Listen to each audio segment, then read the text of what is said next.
Eugene. Hey, we're back. Hey. We're back again. That's it. And I'll see. Can't keep us away. T-shirt we've got on here. Oh, here we go. What? Wipe your eyes, princess, and harden the F up. Yeah.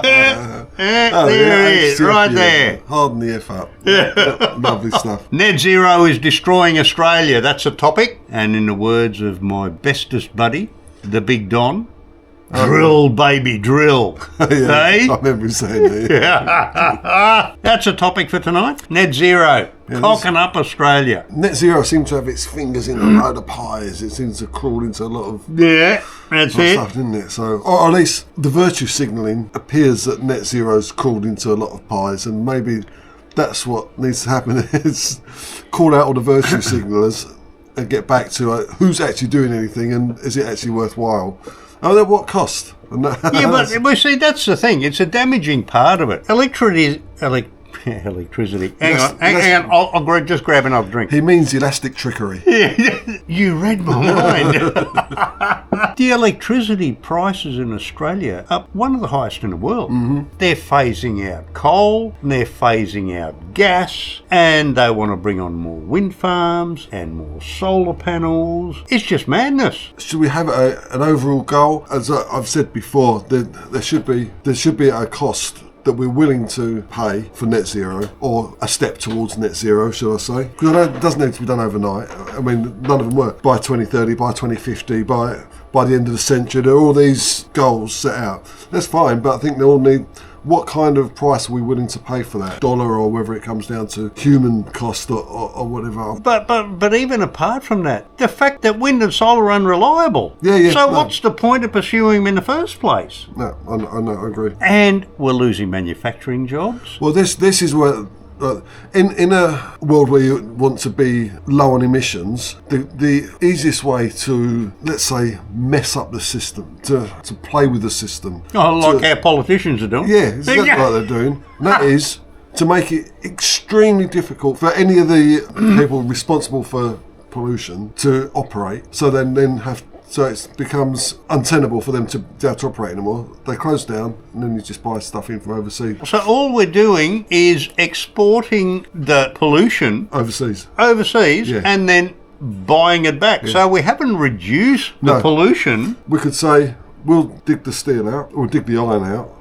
Dig the ore out. Yep. We'll send it to China on diesel ships. Yeah. We get China to process it for us. Yeah, using coal-fired power stations. Using dirty power. Yeah. And then we'll ship it on a diesel ship back to us. Say, we're clean, hands clean. Yeah. With net zero, with the zero emissions there. But it's not. It's not the case. It's ridiculous. It was actually just playing with numbers is all that was. Yeah. Yeah. And didn't help at all. To me, there's two ways to end up with a nice, clear table. Go on. Is either you don't put anything on it in the first place. You don't what? You don't put anything on the table in the first place. You end up with, you've got a clear table. If you can also make a complete mess and then clear up after you, and you still end up with the same thing. You've got this nice clean table. If we want net zero, we're going to go back to the Stone Age. We can do nothing and just not be here anymore at all. No one. In an inhabited island. Yeah. Completely uninhabited island. Right? Or we can make a mess and just clear it all up afterwards. Either way. So we could do a lot of polluting and then clean up the pollution. Yeah. Or not make pollution. The end result is exactly the same. But are we going to clean it up properly? That's the question. And that's actually where I have a problem as well. Because although I'm not on net zero, I'm never going to be persuaded into that side of the argument. I do have an issue where there's a hell of a lot of companies that are huge, and they've done it because they've basically outsourced their expenses. Yes. They're causing the pollution, they're doing that, and everyone else is left to pick up all the pieces afterwards. Yes. And I can point my finger at some very big oil companies. Yep. Done that. No, not just oil companies. I mean, mining companies as well. You can see it in Ecuador, the massive flooded ponds and lakes and goodness. So it's just full of oil and stuff. They just pulled up stops and left it. Yeah. They're supposed to have cleaned all that up. Supposed to have plugged all these.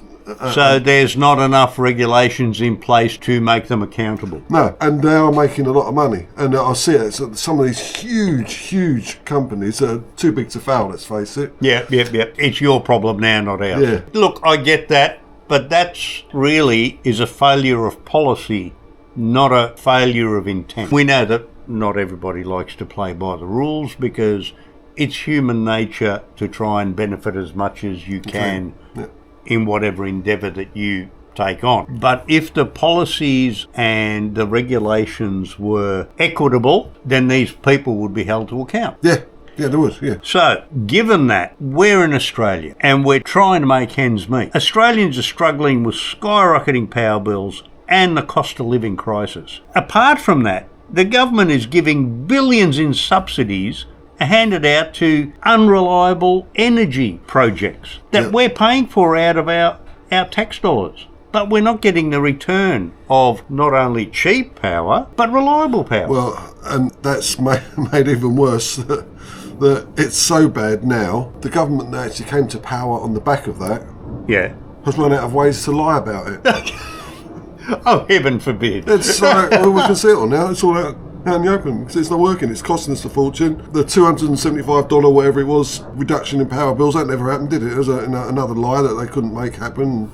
And so on and so on and so on. Nothing, they can't do it. The Snowy Hydro 2, what's that? That's now blown out by 10 times? 10 times the amount. By 10 times to what it was supposed to be. It was supposed to be at $2 billion. It's now, what, $200 billion? I don't know. Those sort of things, I suppose it's at least it's jobs for people, but it doesn't really help with GDP because they're invented jobs. But it's still not giving us we're still not getting the cheap power that it's promising. No, it won't. I mean, it's costing us 10 times as much. It's keeping a few people in jobs, but we're still not getting what it was supposed to be giving us in the first place. Even though it's costing us 10 times as much, we're still not getting the reliable power. This whole net zero business has got hairs on it. It should have been a non-political thing. It should have been something like, as a cultural thing. It's like and it all went through. It's like, we have a green found day or green day or something like that where, we all get together, sing Kumbaya and... You know what it should be? Is politicians should be completely pulled out of the picture, completely pulled out of the narrative, completely pulled out of the whole argument in it. Engineers need to be put into place. They put the numbers together. They can say this will work combined with this, and at what level and all that. They can put it together, and I bet you it'll work a whole lot better. Well, it would, and you could have a few different run a few different scenarios through, and then when the politician can then come and say, "I think my electorate would prefer this one," or "My electorate would prefer this one," and then they can do their votes on whatever. That's how it should really work. Engineers should be put in charge, and then politicians can take their pick of. Oh, okay, we'll take that one. That's how it used to be. Well, unfortunately now it's not anymore. No. Yeah, but now we've got career politicians who know shit from clay. Well, that was always been the argument. It's like, you've got a career politician, probably got a degree in political science or something like that. Or lesbian dance theory. Oh, lesbian dance theory. One of those. It's the same thing, isn't it? Oh, yeah, it is really what I think about. But they know what they're talking about, supposedly, because they've studied, got a degree in political science, as opposed to someone who comes from business, knows how business is run, but what the hell does he know about being the toilet minister or something like that? It's like, well, we run a business. I get why, people favour the career politicians, but career politicians are in it because it's their career. That's it. They're not in it. They're absolutely not interested in the public interest. No. They're interested in their career. Yes. So, did I say that out loud? Yeah. No. It was just purely a brain fart. But they, once they climb up, through politics, they get into become prime minister, into capability there, and then it's off to to the UN or somewhere like to represent and another for their cushy life. Yeah, job. Another position for life. Unelected to make policies. Yeah, just rubbing shoulders and just jet setting and lunches out endlessly and stuff. Yeah, that's it. Yeah. To be fair, there are counter-arguments. Critics say we must transition to save the planet. What happens to the planet if we don't transition exactly? Well, this is what they don't really make clear. Because, you see, we may want to save the planet by, our 1% carbon that we put out here in Australia. But China is building hundreds of coal-fired power plants on that to side. process all the stuff for us. Yeah. Oh, but no, we got to shut down our 2 coal-fired power plants, because we don't want to boil the planet. Yeah. Never mind that China's building 150 odd. over there. Yeah, because our 2 was going to make all that difference. We're going to walk headlong into this disaster. But, yeah, as far as the net zero, it just, like I say, at the top, it just covers too much. Oh, we need, clean energy. That's the problem. And I hear like my own group, the vegans, saying, well, everyone needs to stop eating cows or something because cow farts are the biggest pollutant in the world. And so, and it goes on and on. Yeah, it's like, well, everything has to stop at all the same time. How are you going to do this exactly? So. Yeah, but it just so happens that our mate, Mr. Microsoft himself, just happens to be the largest producer of lab meat. Who reckons this is the best thing in the world, mate? Yeah, funny that, Frankenburgers. Yeah. Frankenburger, which are now being outlawed all over Europe. Funny that. Is it? Yeah. On what grounds? Because they called it meat. Yeah. And they just changed the name, wouldn't they? Well, you would think so. So what's he going to change it to? Meat. Yeah. A bit like wings. Because Red Bull gives you wings. Still allowed to give you wings. And what's Pauline got to say on it anyway? For the net zero stuff, or is she? Pauline, One National, opposes net zero targets altogether. But we sort of knew that. Yep. All right. All targets. Yep. So, she wants to prioritise reliable, affordable baseload power like coal, gas and nuclear. Yeah, okay. Yep. Hey, you can't fault her for that. No, you cannot fault her for that. No, I'm not going to fault her for that. The last thing, scrap wasteful green subsidies and redirect money to cost of living relief. I mean, we are talking hundreds of billions of dollars annually. I want to say that it'd be good for people to be encouraged to take a green solution. Like I say, there's always a cost attached to that. Yes. So if there's no cost, then it's a no-brainer. You build a law against it, say if you can take a green solution and it's exactly the same as the most polluting solution, well, the cost why wouldn't you? As a matter of your moral standing, you should damn well be taking the green one or face fines. But when it comes down to cost and the operating costs, etc., and affordability, we need to factor in everything into this. I don't know if Australia is actually going to be completely ready for the nightmare that's going to unfold if we went down the route of more renewables. Oh my God! We don't have the infrastructure, the generation, nothing. No, and it's going to cost. You know how you said you're pulling figures out of your ass?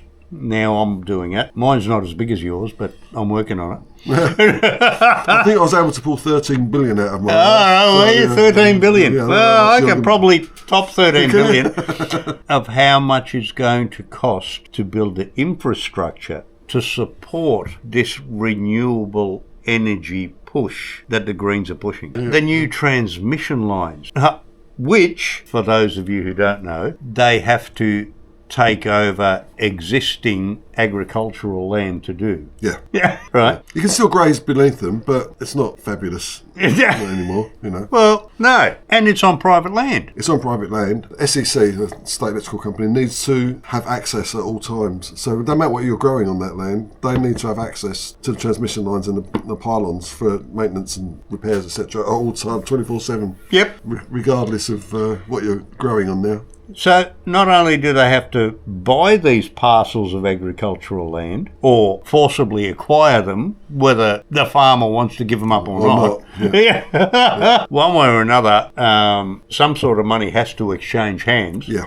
We are talking billions upon billions of dollars for this, where we covered in a previous video that with all that money you could just as simply have built a nuclear power station on an existing land where all the power transmission is already there. And don't forget, that can run 24/7.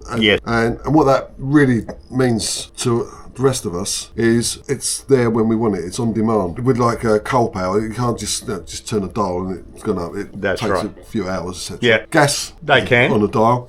Well, nuclear is too. So you kind of can with nuclear. But the issue we've got on top of everything else, of all the other problems with the renewables, if it's not the reliability, it's not the affordability, if it's not the transmission, or the pollution of actually manufacturing all the gear.